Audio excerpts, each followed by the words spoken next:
Let us be very clear. Hamas breached international law on the 7th of October. Hamas targeted innocent civilians in the most callous and inhumane manner, and their actions have been rightly condemned by right-thinking people across the world. But we should also be very clear. Israel has breached international law, not just on every day since October the 7th, but virtually every single day for decades. Israel occupies Palestinian land against international law.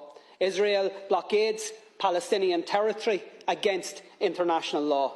Israel builds and expands illegal settlements against international law.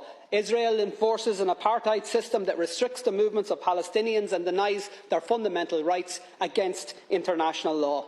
And Israel regularly and systematically attacks and kills Palestinian civilians against international law. So the question that must be answered by all of us in political life is this: how does the world respond to flagrant abuses of international law?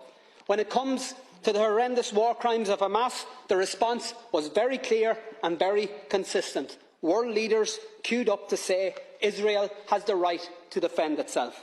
One after another repeated the words, the great and the good, including our government: Israel has the right to defend itself. Repeated in statement after statement, tweet after tweet, despite the full knowledge that those words have become contaminated.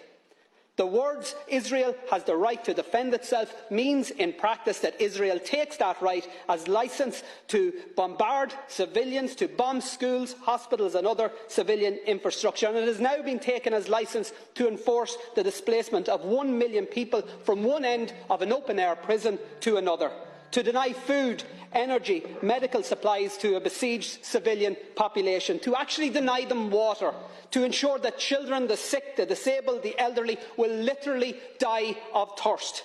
Israel has the right to defend itself has now become cover for Israel has the right to commit genocide right in front of our eyes. How come we never hear the words "Palestine has the right to defend itself"? Not when a humanitarian flotilla bringing essential supplies to Gaza is met with a military assault and the murder by Israel of 9 unarmed activists. Not when Palestinians march in peaceful protest against a legal blockade and are met again with a military assault and the murder of 300 of them.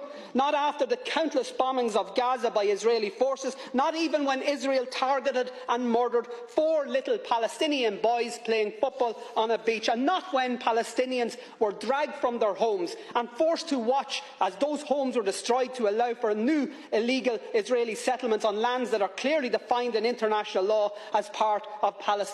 And not after the countless offensive attacks by Israel against the people of Gaza or the West Bank have we or heard anybody in this House or any Western leader utter the words "Palestine has the right to defend itself."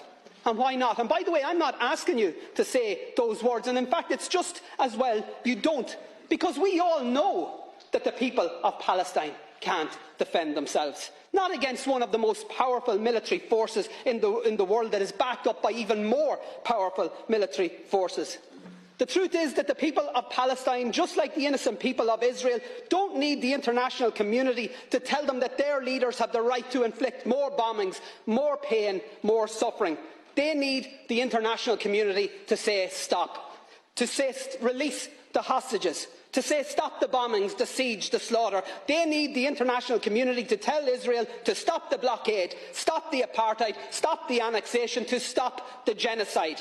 And they need countries, Taoiseach, to lead the way. And Ireland should be one of those countries that leads the way.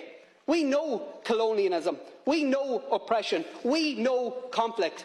But we also know conflict resolution. We know peace building, we know nation building.